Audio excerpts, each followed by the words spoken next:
Bien,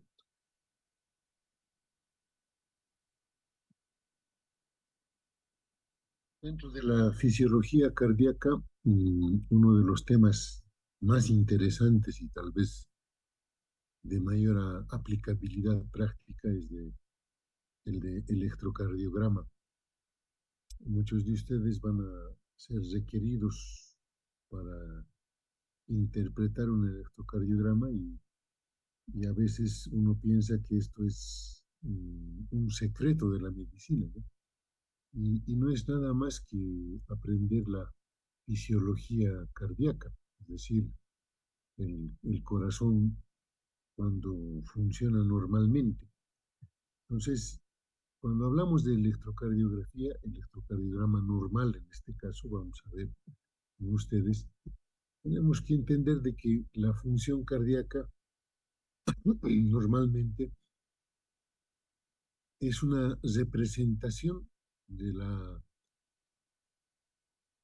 de los fenómenos eléctricos que ocurren en el corazón.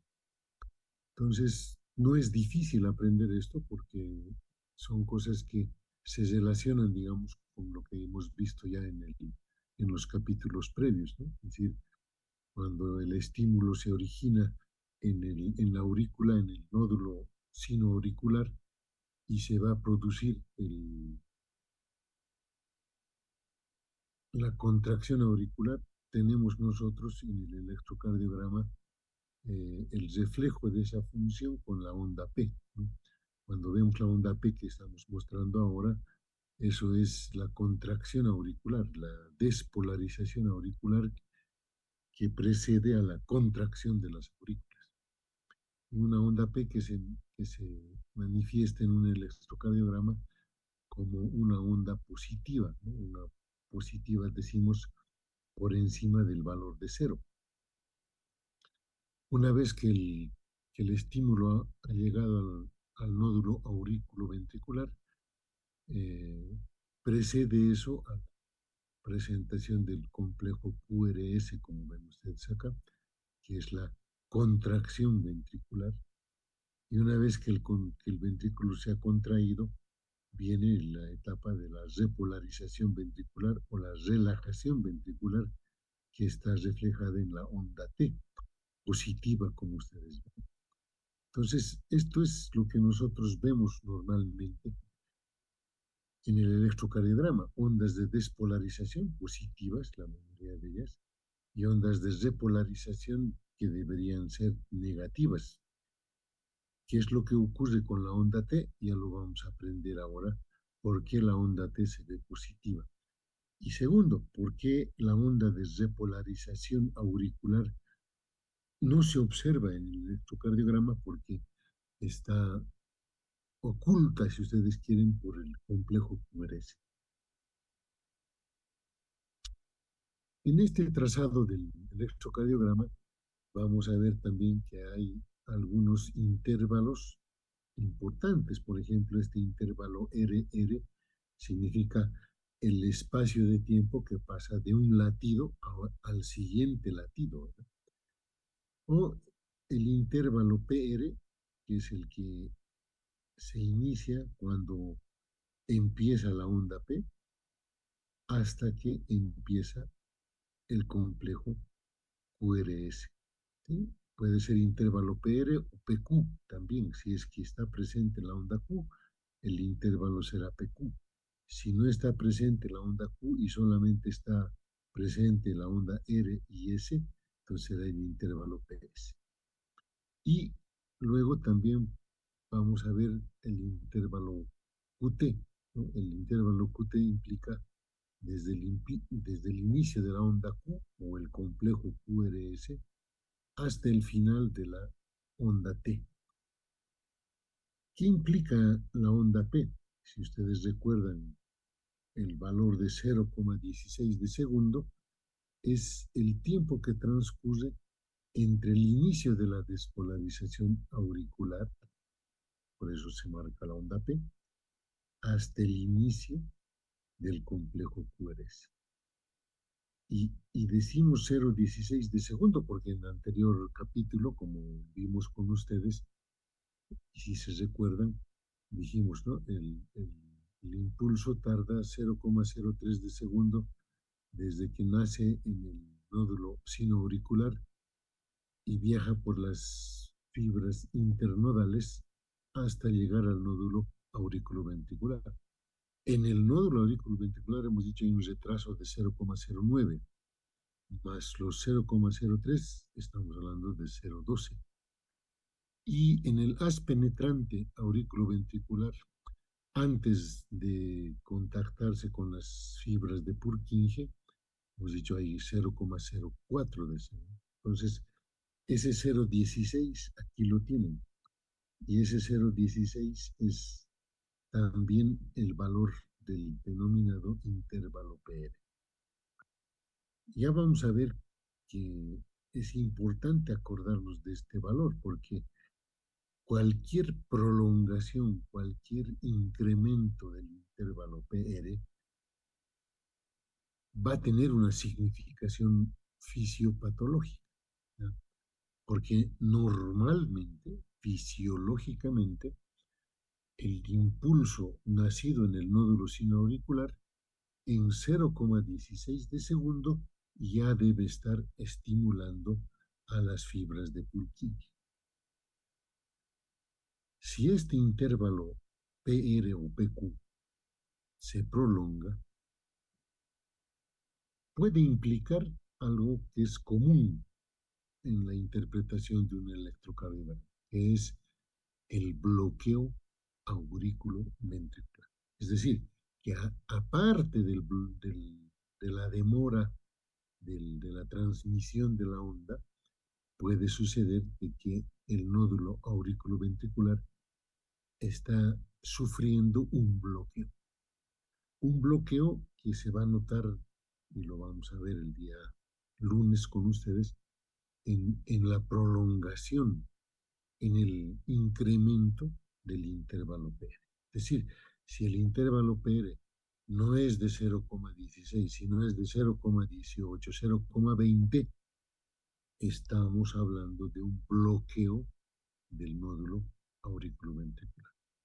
De primer grado, porque solamente está manifestando un incremento, un aumento del tiempo del intervalo PR. ¿Ya? Entonces ya vamos a aprender el día lunes las patologías asociadas y ya vamos a saber que hablando de un bloqueo auriculoventricular pueden suceder tres, ¿no? O sea, bloqueo auriculoventricular de primer grado, el, el intervalo PR se prolonga, bloqueo auriculoventricular de segundo grado, ya vamos a entender lo que es el latido fallido, y bloqueo auricular de tercer grado o completo, cuando aurículas y ventrículos laten a su propio ritmo. Eso ya lo vamos a ver. La onda T es la repolarización ventricular y una onda de repolarización debiera verse negativa. Ahora vamos a entender por qué en un electrocardiograma normal esa onda T se ve positiva. Entonces, el registro de las funciones eléctricas del corazón se dan eh, cuando nosotros ponemos electrodos que nos ayudan a verificar ese cambio de polaridad. Por ejemplo, en este punto A estamos viendo el inicio de una despolarización, ¿no? Y toda despolarización, fíjense acá, cuando se empieza a modificar la negatividad intracelular por positividad por el ingreso de sodio, entonces todo eso se va a marcar siempre en forma positiva. Si ustedes ven acá, la mitad de la fibra está despolarizada y es por eso que el registro de despolarización es positivo, es hacia arriba del punto cero. Entonces, si ustedes ven acá, estamos con la onda de despolarización. Una vez que se ha despolarizado toda la fibra, quiere decir que esta onda ha vuelto al punto cero. Entonces, todo este arco refleja la despolarización, ¿no? Desde que ha empezado la despolarización hasta que ha terminado la despolarización. Después de la despolarización viene la repolarización. Fíjense, empieza nuevamente a negativizarse, si ustedes quieren, el espacio intracelular. Y toda onda de repolarización, fíjense, es negativa. Se va hacia abajo, se registra por debajo del punto cero. Y una vez que ha terminado la repolarización, fíjense la onda de repolarización, entonces eso puede suceder rápidamente en 0,3 segundos, ¿no? Entonces, en un electrocardiograma, todos los complejos positivos y los complejos negativos cuentan, ¿ya? Por ejemplo, la onda P es la onda de despolarización auricular. Una vez que se despolarizan las aurículas, debería venir su repolarización. ¿Por qué no se ve en el electrocardiograma? Porque en el momento en que debería venir la repolarización auricular, está empezando la despolarización ventricular, ¿no? El complejo QRS. Y fíjense, después de que se ha despolarizado el ventrículo, ha latido el ventrículo, se ha contraído el músculo ventricular, viene luego la onda de repolarización ventricular, que debiera ser negativa, dijimos, ¿verdad? Una onda de repolarización debiera ser negativa, pero en el electrocardiograma normal, la onda T siempre debe ser positiva. Fíjense, acá está el intervalo PR y el intervalo QT, que decimos. El QT es desde el inicio de la onda Q hasta el final de la onda Q. El PR implica el tiempo en que transcurre desde el inicio de la estimulación del nódulo sinusal hasta que empieza la estimulación de, de las fibras de Purkinje. Entonces eso ocurre en 0,16 de segundo, como hemos visto. El QT, ¿qué implica el QT? El intervalo QT es desde el inicio de la despolarización ventricular hasta la repolarización ventricular. Por eso ocupa todo este espacio. Y eso en segundos es un valor de 0,36 de segundo, 0,36. El segmento ST que ven acá es importante recordarnos. El lunes vamos a aprender para qué aprendemos el segmento ST. Porque normalmente el segmento ST, como ven acá, es isoeléctrico, es voltaje cero, si ustedes quieren. No es ni positivo ni negativo, es voltaje cero. Cualquier elevación del segmento ST o descenso del segmento ST va a tener una connotación importante en la lectura del electrocardiograma, porque ahí sí nosotros vamos a poder detectar un infarto de miocardio. O sea, lo que tenemos que entender es que el segmento ST es isoeléctrico, no tiene voltaje, ni negativo ni positivo. Pero el momento en que se haga positivo o negativo el segmento ST, estamos ante un infarto de miocardio. Ya lo vamos a aprender con más detalle el día lunes.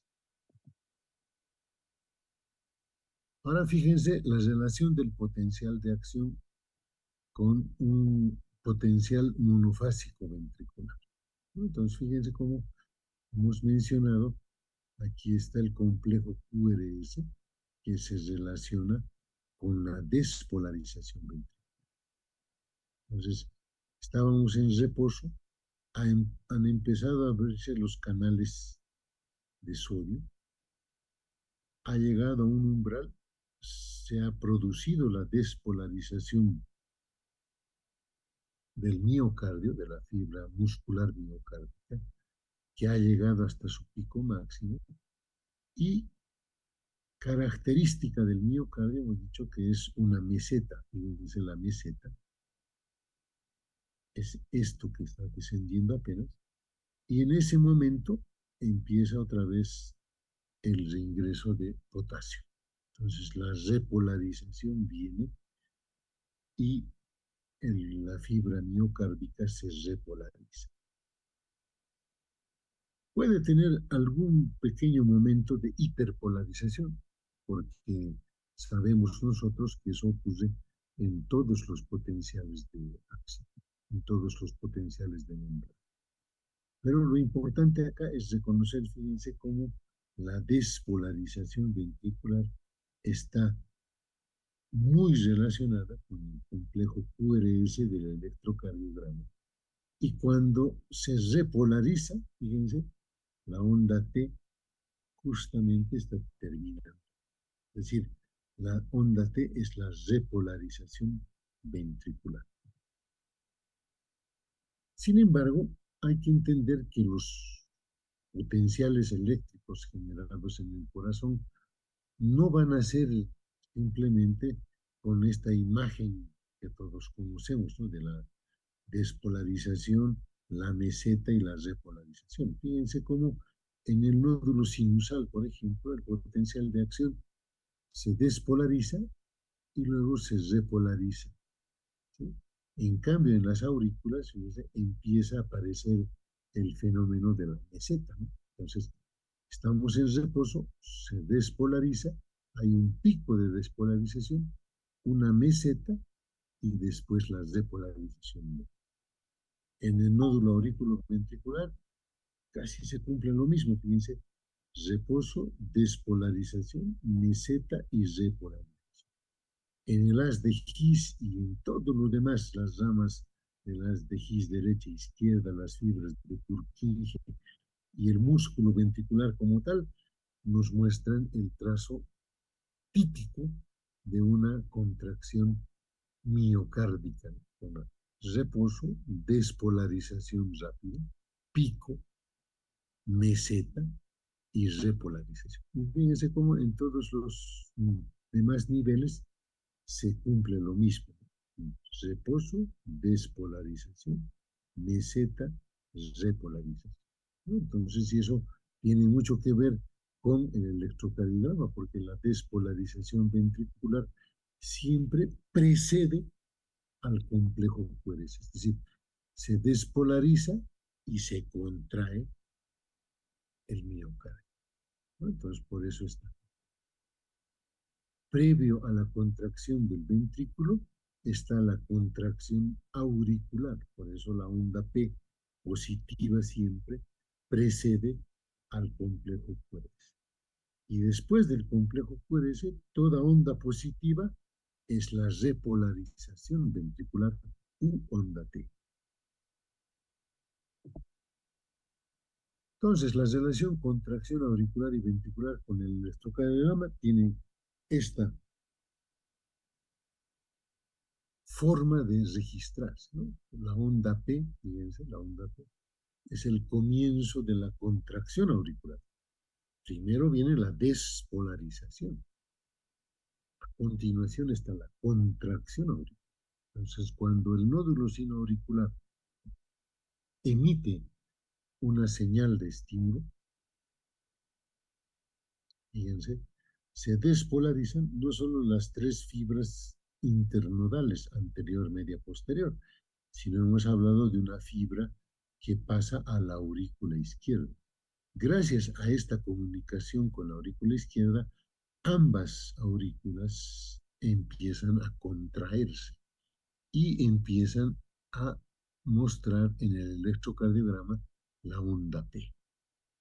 Entonces, despolarización y contracción auricular implica esta onda, que fíjense, es una especie de arco desde que llega la despolarización a su máximo nivel y luego terminando la, la, el registro de la onda P, debería seguir a continuación, fíjense cómo está acá, deberíamos ver una onda de repolarización auricular. No la vemos, ¿por qué? Porque este estímulo ya ha pasado el nódulo auriculoventricular y ha empezado a estimular el tabique interventricular y eso es lo que ha empezado a marcar el complejo QRS. Fíjense, apenas ha pasado el estímulo, está la onda Q presente y cuando ya se está difundiendo esa despolarización en las fibras de Purkinje, fíjense cómo ya está la onda R hasta su máximo. Cuando eso ha llegado a toda la masa ventricular, empieza obviamente el fenómeno contrario, que es la repolarización. Y fíjense cómo cuando se repolariza, empieza a marcarse la onda.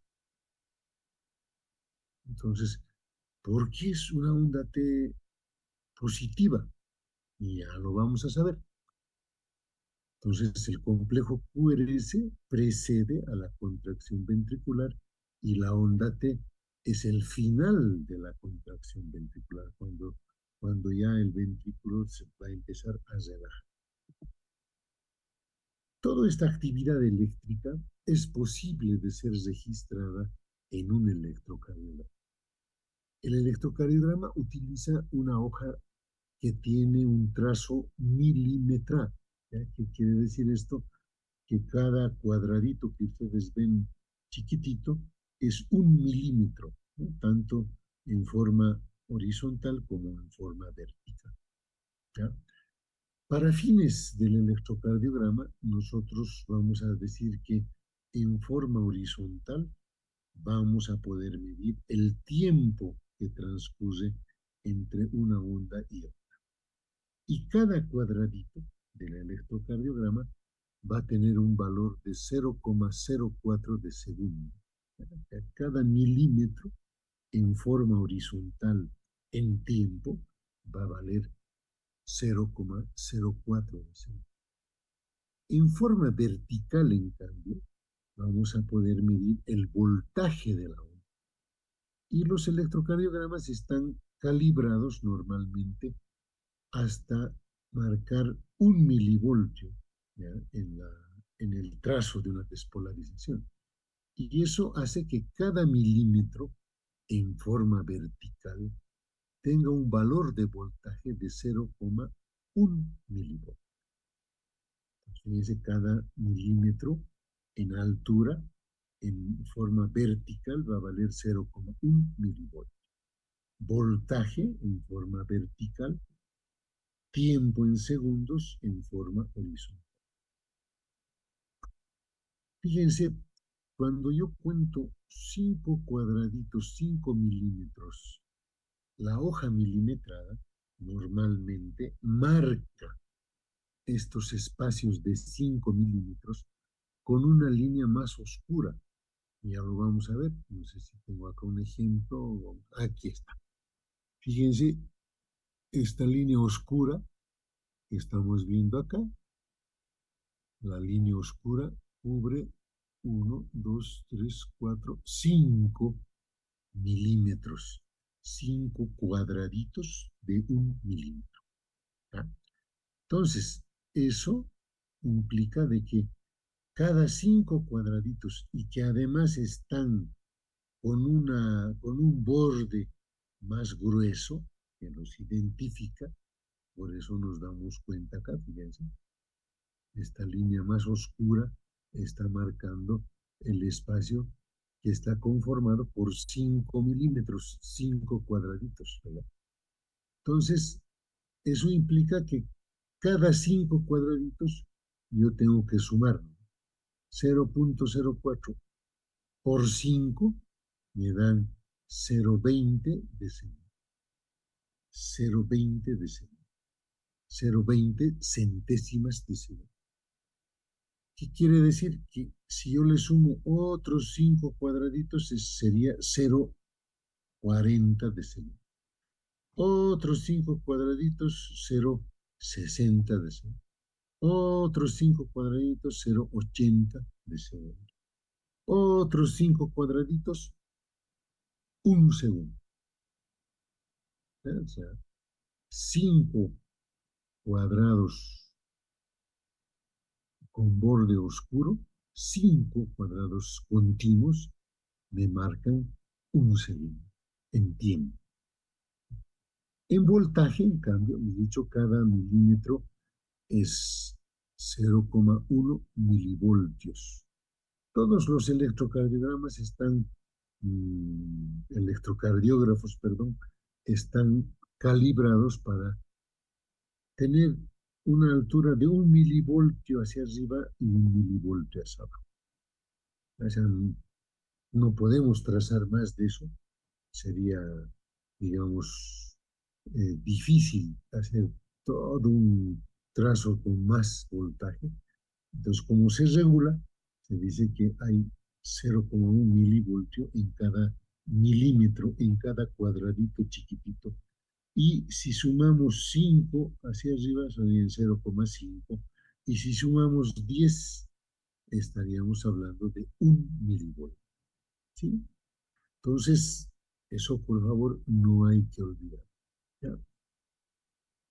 Acá están viendo que en tiempo, ya dijimos, ¿no? Desde que empieza el estímulo en el nódulo sinusal a, a despolarizar las aurículas hasta que llega a las fibras de Purkinje, como he dicho, tarda 0,16 de segundo. Y eso significa que son 4 cuadraditos, ¿verdad? 0,04, 1, 2, 3, 4. Los 4 cuadraditos, 0,04 por, por 4, 4 por 4, 16, ¿verdad? Entonces, 0,16 de segundo está el intervalo P. Desde que empieza la despolarización ventricular hasta la repolarización ventricular, fíjense, va a pasar 1, 2, 3, 4, 5, 6, 7, 8, 9, 10, 11 segundos. 11 segundos por 0,04. Entonces, fíjense, el, el intervalo QT implica el inicio de la despolarización ventricular hasta el final de la repolarización ventricular. O sea, toda la despolarización y repolarización ventricular se observa en el electrocardiograma. Y debería tener un tiempo de duración de 0,35 o 0,36 de segundo. En libros de cardiología incluso nos dicen 0,40, 0,40. ¿Qué quiere decir? Que desde el complejo QRS empieza hasta el final de la onda T, deberían ser 10 milímetros, lo normal. ¿Por qué insisto con estos intervalos? Porque ya hemos dicho que el intervalo PR, cuando está prolongado, me está dando a entender de que algo pasa en el nódulo auriculoventricular. Generalmente, ¿qué pasa? El bloqueo del nódulo.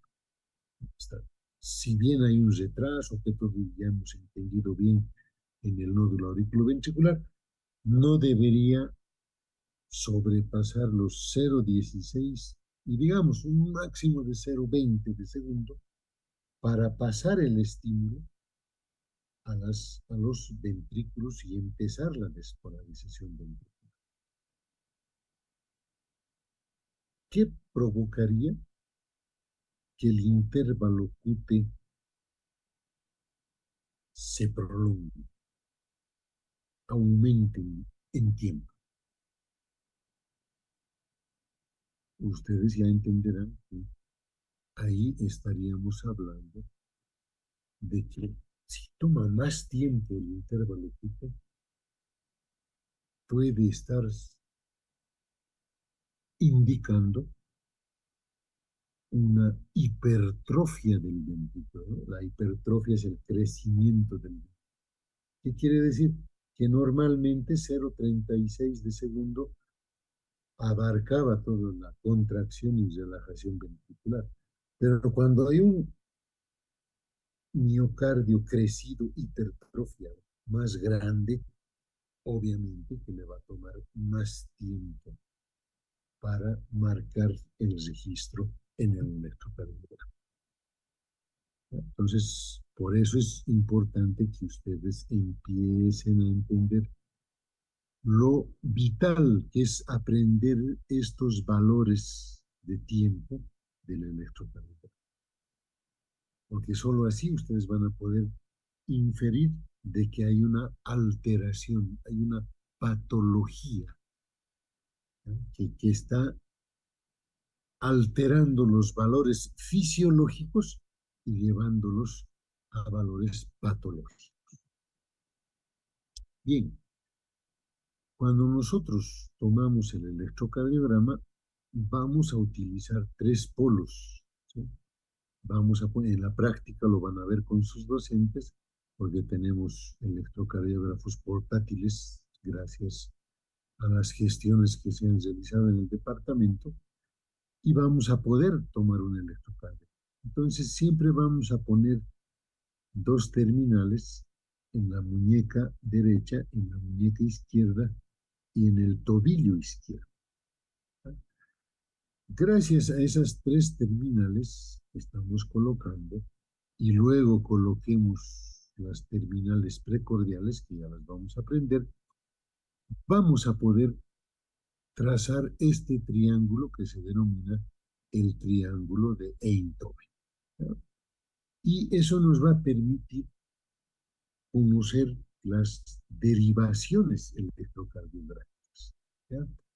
Eso nos va a permitir entender de que empezando de un electrodo con carga negativa, yendo hacia un polo positivo, entonces los registros electrocardiográficos se van a detectar en la superficie corporal. Lo que está ocurriendo en el corazón lo vamos a ver en la superficie corporal cuando coloquemos estos 6 electrodos que ven ustedes acá. El electrodo B1 en el cuarto espacio intercostal, borde derecho del esternón. El B2, cuarto espacio intercostal, borde izquierdo del esternón. El B3, un espacio intermedio entre el B2 y el B4. ¿Dónde está el B4? En el quinto espacio intercostal y la línea media clavicular. Fíjense esta línea media que parte a la mitad de la clavícula, línea media clavicular, quinto espacio intercostal, está la terminal B4. Entre B2 y B4, hemos dicho, colocamos el B3. El B5, ¿dónde está? Entonces nosotros decimos quinto espacio intercostal, línea axilar anterior, línea axilar anterior. Y el B6, quinto espacio intercostal, línea axilar media, ¿ya? Entonces, gracias a la posición de estos electrodos, nosotros vamos a poder detectar el trazo del electrocardiograma. Hay una ley que se cumple en electrocardiografía y dice, si tú conoces los potenciales de dos derivaciones, puedes calcular la tercera derivación teniendo en cuenta obviamente las cargas positivas y negativas, ¿no? Es decir, una derivación más otra derivación conocida nos van a dar el resultado de la tercera derivación. El triángulo de Einthoven nos ayuda en eso, porque a partir de ahí, fíjense, vamos a poder identificar las diferentes derivaciones que se registran en un electrocardiograma. Y se registran de la siguiente forma. Fíjense el triángulo de Einthoven, ¿ya? Entonces, decimos, cuando tomamos una derivación en el brazo derecho está el polo negativo y en el brazo izquierdo está el polo positivo, estamos hablando de la derivación 1, brazo derecho negativo, brazo izquierdo positivo. Y fíjense, el trazo del electrocardiograma es positivo, ¿no? La- Tanto el complejo QRS-T y la onda P, todas son positivas. Brazo derecho negativo, brazo izquierdo positivo, derivación 1. Vamos a la derivación 2. Brazo derecho negativo, como estamos empezando, pierna izquierda positiva, hacia abajo, fíjense, en este sentido, de arriba abajo, de derecha a izquierda. Fíjense el trazo. Complejo QRS positivo, onda T positiva, onda P auricular positiva. Entonces, la derivación 2 se caracteriza porque el trazo implica que vamos a poner el electrodo negativo en el brazo derecho y el electrodo positivo en la pierna izquierda. Ahora vamos a la derivación 3. Brazo izquierdo negativo, pierna izquierda positiva. Y fíjense los trazos. Las ondas QRST y la onda P auricular, todas positivas. Entonces, estas son las denominadas las derivaciones bipolares. En todo electrocardiograma vamos a ver estos trazos, vamos a ver estos registros. Es más, la derivación 2 está prácticamente cumpliendo, fíjense, el eje del corazón. El eje del corazón, vamos a ver que está a 60 grados, 59, 60 grados, y va de arriba hacia abajo, de, de derecha a izquierda, del terminal negativo arriba y positivo abajo. Y ese es más o menos el eje del corazón, es decir, que todas las despolarizaciones del corazón sumadas vectorialmente nos van a dar esa dirección, de arriba hacia abajo, de derecha a izquierda. En muchos consultorios de cardiología optan por registrar la derivación 2 por más tiempo, porque se supone que la derivación 2 es la que refleja más cabalmente la función del corazón. ¿Ya? Entonces, está en el eje del corazón, ya vamos a entender qué es eso. Y luego están las derivaciones precordiales. Fíjense, hemos dicho brazo derecho en la muñeca, brazo izquierdo en la muñeca del brazo izquierdo y pierna izquierda en el tobillo izquierdo. Esos tres son puntos fijos cuando tomamos cualquier electrocardiograma. Y para conocer las derivaciones precordiales, es decir, que anteceden al corazón, que están delante del corazón, hemos dicho, ¿no? Hay desde la B1 hasta la B6. B1, cuarto espacio intercostal, fíjense, 1, 2, 3, cuarto espacio intercostal, borde derecho del esternón. La B2, cuarto espacio intercostal, borde izquierdo del esternón. La B3, un punto intermedio entre B2 y B4. La B4, quinto espacio intercostal, línea media clavicular. Y ahí está el medio, la B3. La B5, quinto espacio intercostal, línea axilar anterior. Fíjense, aquí está la axila y haciendo una prolongación anterior de la axila. Esa es la ubicación en el quinto espacio intercostal del B5. Y el B6, la línea axilar media, quinto espacio intercostal. Y fíjense los trazos. Aquí estamos como poniendo cámaras de televisión, que ustedes quieren, en un set de un canal de televisión. Estamos poniendo 6 cámaras. La cámara 1, la cámara 2, la cámara 3, la cámara 4, la cámara 5, la cámara 6. estas derivaciones precordiales es importante entender que nos van a ayudar a ver toda la circunferencia cardíaca, ¿ya? Desde el borde derecho del corazón, donde vamos a ver aurícula y ventrículo derecho, P1, B2, la cara anterior del corazón, B4, B3, B4, y la parte izquierda del corazón, B5, B6. Entonces es como que le estuviéramos filmando en un estudio de grabación al corazón con 6 cámaras. Desde el lado derecho, B1, B2, la parte anterior B3, B4 y la parte izquierda B5, B6. ¿Por qué insistimos en eso? Porque cuando detectemos alguna onda de lesión, por ejemplo, estamos diciendo acá un infarto de miocardio, yo voy a poder decir, gracias a estas derivaciones, cuando el segmento ST está elevado, descendido, es una onda de lesión, está empezando un infarto.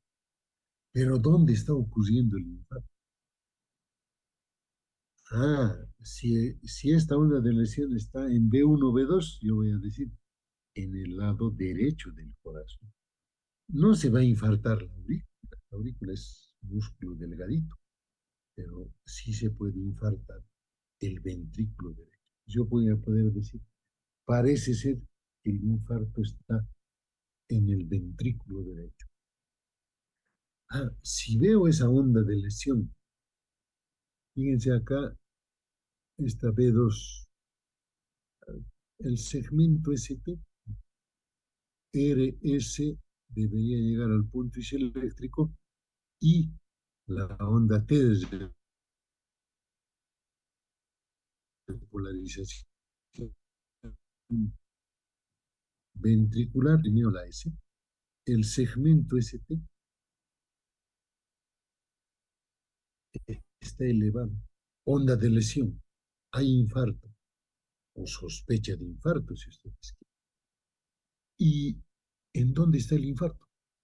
B1, B2. Fíjense, aquí está B1, B2, B3, B4, B5, B6.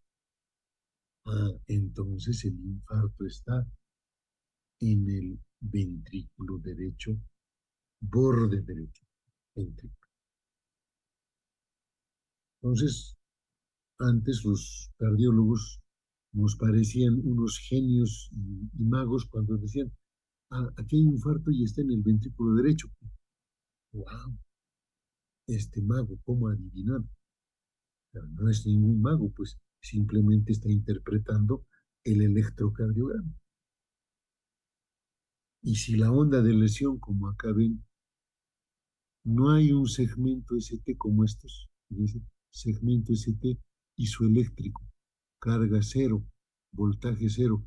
Aquí estamos viendo un segmento ST elevado. No se ve en serio. Sospecha de infarto de miocardio. ¿En dónde?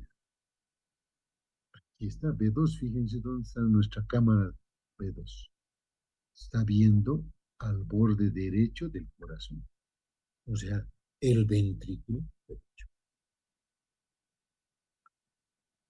Bien, entonces fíjense cómo desde el B1, B2, que son un trazo predominantemente negativo hacia abajo, viene B3, B4, que son lo normal, una onda isobifásica, tanto positiva como negativa, y empezamos con ondas positivas, y B5, B6 totalmente positivo. Eso lo están viendo acá también, que es B1, B2 preponderantemente negativos. B3, B4 isobifásicos, tanto positivos como negativos. B5, B6 totalmente positivos. Si ya conocemos las derivaciones 1, 2, 3, ¿no? Entonces ustedes lo que tienen que memorizar es derivación 1 empieza en el brazo derecho, polo negativo, brazo izquierdo, polo positivo. Horizontal. Derivación 2. A, brazo derecho negativo, pierna izquierda positiva. Hacia abajo y de derecha a izquierda. Derivación 3. Brazo izquierdo positivo, pierna izquierda, o sea, brazo izquierdo negativo, perdón, polo negativo, pierna izquierda positiva. Las tres derivaciones son siempre positivas. Las derivaciones precordiales van dependiendo de que vayan del lado derecho al lado izquierdo. En el lado derecho son siempre más negativas, al medio son isobifásicas, es decir, tanto positivas como negativas, y a la izquierda son totalmente positivas. Nos falta conocer ahora estas otras tres derivaciones denominadas ABR, ABL, ABE. Perdón. A estas se las conoce como derivaciones extendidas de los miembros. ¿Qué quiere decir esto? Que de brazo derecho, brazo izquierdo, pierna izquierda, se unen en un solo polo. Y ese sería el polo, si ustedes quieren, negativo. Cuando decimos R, quiere decir que el polo positivo está en el brazo derecho, right en inglés. ABL, ¿qué significa? Que el polo positivo está en la pierna izquierda o tobillo izquierdo. No, perdón, el brazo izquierdo, left, ¿sí? Right, derecha, left, izquierda. Y F es fit, entonces ahí recién el polo positivo está en F. Lo vamos a ver, fíjense. Juntamos las derivaciones ampliadas de las extremidades implica de que el polo negativo está junto. De los tres polos, su negatividad está. Entonces, polo negativo está, como decirles, en el tórax medio. Entonces, las derivaciones unipolares, ¿qué significan? ABR, negatividad al medio, positividad en el brazo derecho. Por eso es AB right, brazo derecho. ABL, negatividad al medio y positividad en el brazo izquierdo, left, brazo izquierdo. Y ABF, negatividad al medio y positividad en la pierna izquierda. La única derivación del electrocardiograma en donde todas las ondas tienen un trazo negativo es en ABR, porque está yendo totalmente al contrario de lo que normalmente debiera ir, ¿verdad? Brazo derecho negativo, brazo izquierdo positivo, derivación 1. Como es el trazo de la derivación 1, totalmente positivo. Brazo derecho negativo, pierna izquierda positiva, hacia abajo, derivación 2, trazos, ondas totalmente positivas como ven. Brazo izquierdo negativo, pierna izquierda positiva, de arriba hacia abajo sigue yendo de negativo a positivo, y fíjense la derivación 3, totalmente positiva. Trazos, ondas, QRST, T, T, QRST, totalmente positivo. Las precordiales ya las hemos visto. Hemos dicho B1, B2 tienen mayor negatividad. B3, B4 isobifásicos o positivos. B5, B6 totalmente positivos. Ahora veamos. Centro negativo al brazo izquierdo left sigue siendo una dirección de negatividad a positividad. El trazo es positivo. Negatividad a positividad, ABF en pie, el trazo es positivo. Pero fíjense en ABR, negatividad, y al revés, hacia arriba, hacia la derecha, la positividad. Por eso todos los trazos, todas las ondas son negativas. La única derivación en donde el registro del electrocardiograma nos da ondas negativas es en ABR. ¿Por qué hacemos esta aclaración? Porque normalmente una onda T invertida en cualquier otra derivación menos en ABR puede representar una onda de isquemia, es decir, un infarto ya, digamos, en curso.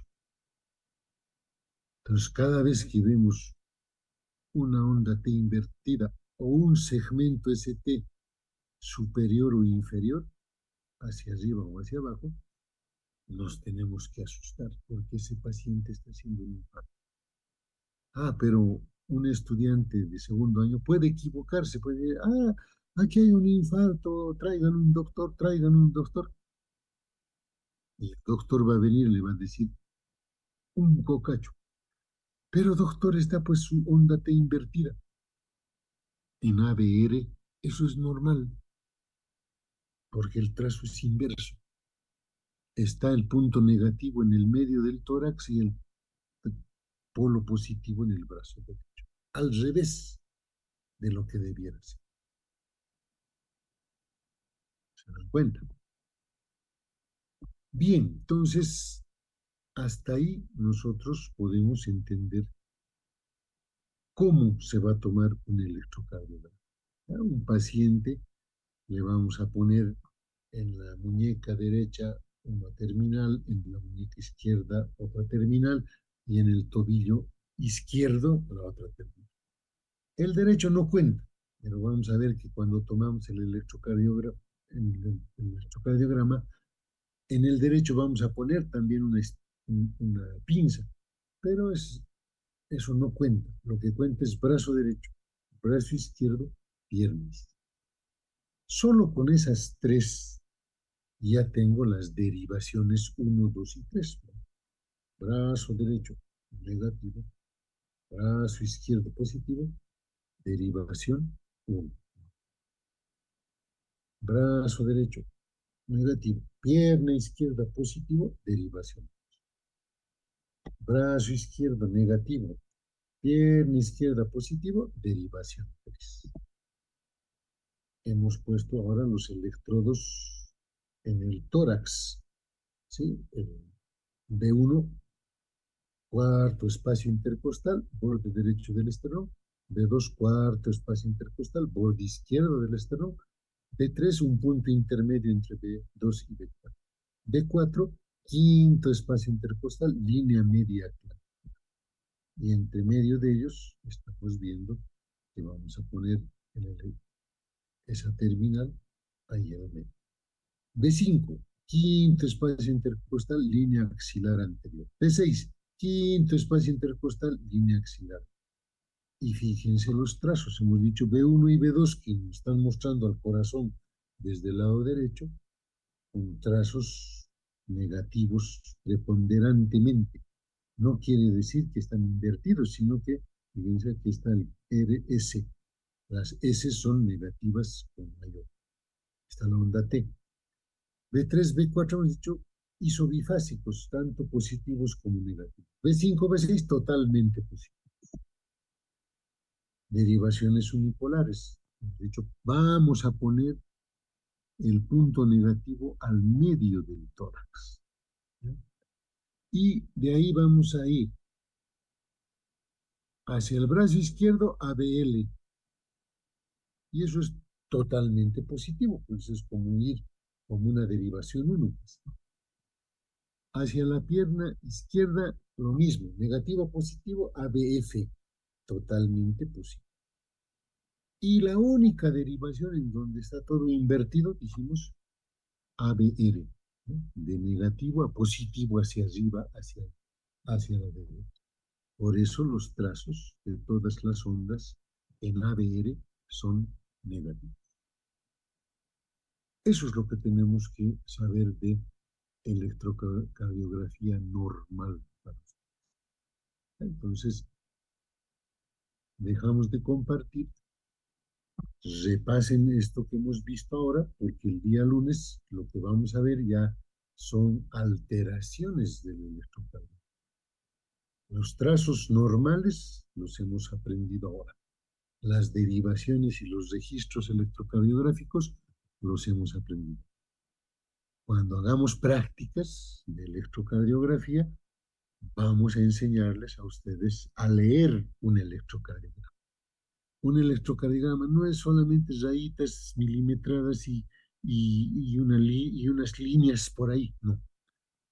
El electrocardiograma nos dice cómo está la función del corazón, porque el trazo eléctrico del corazón nos indica si está normal o si hay alguna alteración. Y las alteraciones más comunes las vamos a repasar en prácticas. O sea que a partir de ahora en adelante, ninguno de ustedes puede decir que no sabe leer un electrocardiograma. A partir del tema 12 que vamos a ver el día lunes, ustedes no pueden decir que no saben leer un electrocardiograma. Vamos a enseñarles tanto en la teoría como en la práctica. Bien, chicos, entonces, que pasen un buen día, tengan un buen fin de semana, háganse censar tranquilos y aprovechen los que no son censadores 3 días. Hoy viernes, mañana sábado, el día domingo. 3 días. Si en estos 3 días no leen ningún capítulo de Guyton, no son estudiantes de medicina. En mi concepto es así. El estudiante de medicina debe aprovechar el momento libre que tiene para estudiar. ¿Ya? Entonces, los espero el día lunes con el último capítulo de cardíaco, ¿ya? De fisiología cardíaca. Buenos días y que pasen un buen fin de semana.